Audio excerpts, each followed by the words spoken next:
Good morning, everyone. I'm excited to be back with you for another week of online Sunday school. Yay! We are going to have a fun lesson today on a new Bible character. Are you excited about it? So before we learn about our new Bible story, do you remember what we talked about last week? Someone we talked about for several weeks in a row in the book of Genesis. And if you said Joseph, you were correct. So last week we finally concluded the story of Joseph and learned that he saved all of Egypt from the famine when Pharaoh put him in charge, and he reunited with his whole family and made up with his brothers. It was such a good story. We learned all about that last week, and this week we are learning about someone new. Anyone have any guesses who we're talking about this week? So our new Bible character we're going to learn about is Moses. Have you heard of Moses before? We are going to learn so much about Moses. He ends up being the person who frees all the people from the Hebrew people from Egypt, and they journey to the promised land with Moses, and God parts the Red Sea. All that kind of stuff is the story of Moses, and we're going to learn about that in a couple weeks. But first, today's Bible story is called The Baby in the Basket. So we get to meet Moses when he's a tiny baby. Let's find out what happens. Okay, here's our Bible story. It's from the book of Exodus, the second chapter in the Bible. The second book in the Bible, sorry. Exodus chapter 1, verses 8 through 2, 10. So chapter 1, verse 8 through chapter 2, verse 10. And there, I'll bet, is baby Moses, because he's in a basket. And we can see someone else hiding in the reeds along the river. So let's read what happens. Many years ago, Moses was born in Egypt. Moses' parents were slaves and forced to work hard. Pharaoh did not want the slaves to have children, but Moses' mother kept him safe. She laid Moses in a basket and put it in the Nile River. She hid him behind some tall grasses.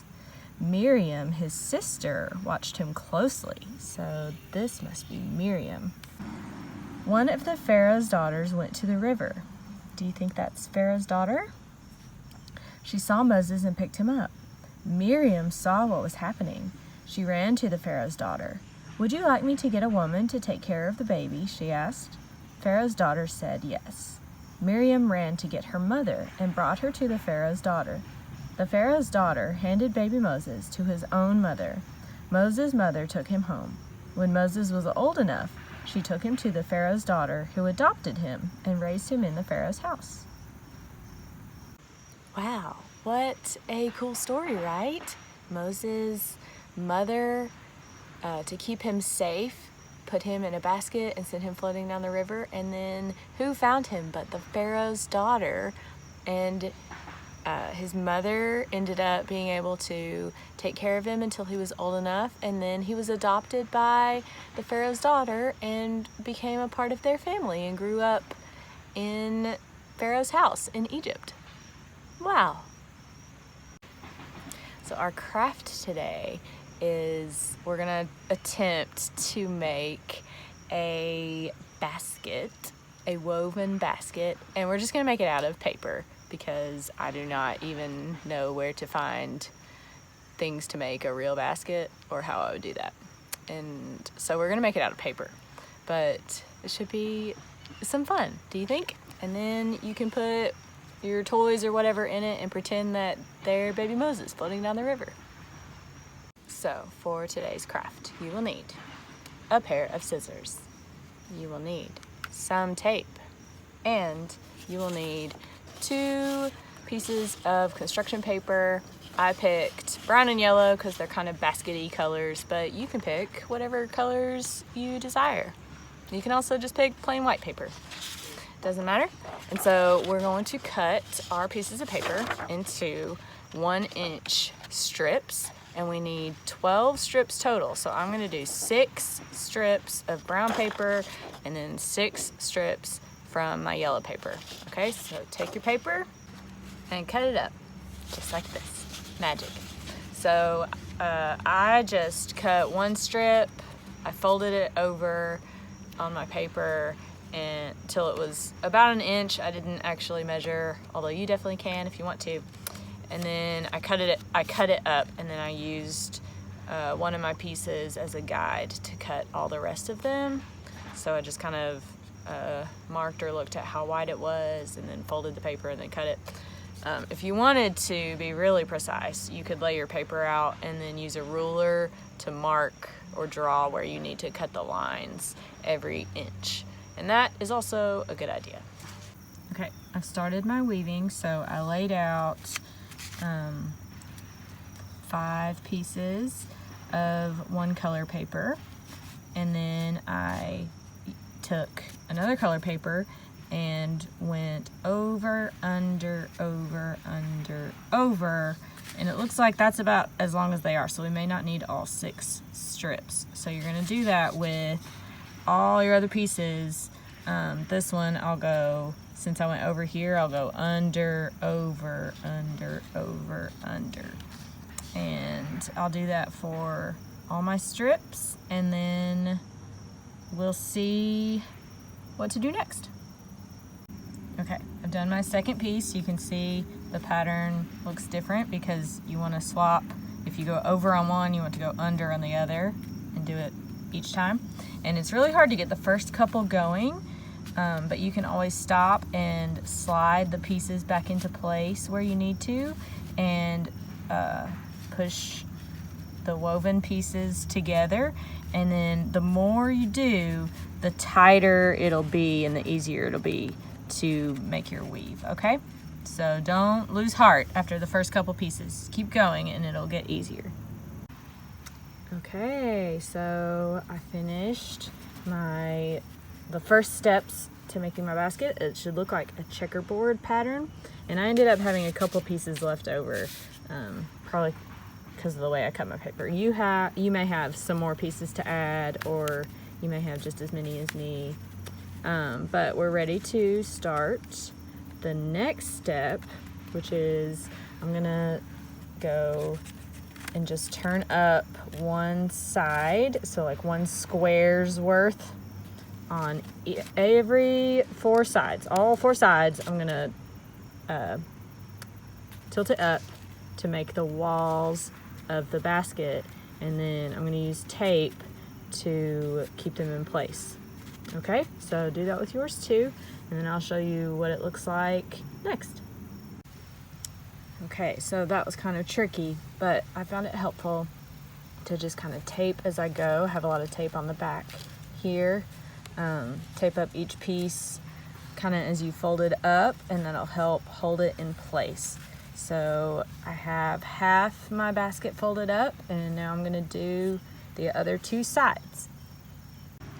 All right, all 4 of my sides are up, and I'm going to tape some more areas like right here, and then I'm going to fold down some of my edges so that they aren't just sticking up all in the way. I'm gonna fold them over, and that'll make the basket stronger. It's kind of, you can see like this side didn't end up being checkerboard for some reason. It was kind of hard to do, wasn't it? But if you made it into some sort of basket shape, you have learned something new, and I definitely learned something new, so I'm calling that a win. So let's finish it up. Okay, I finished my basket, and I also had to move inside because it started raining. Didn't want my basket to disintegrate in the rain. So are you ready to see what it looks like? Here's mine. Not too bad for a first try. There's a lot of tape on the outside, and some of the checkerboard didn't quite stay consistent on the sides. I don't really know what that's about, but the bottom looks great, and I'm excited about it. I've never made a basket before, so I'm calling this a success. How does yours look? Do you love it?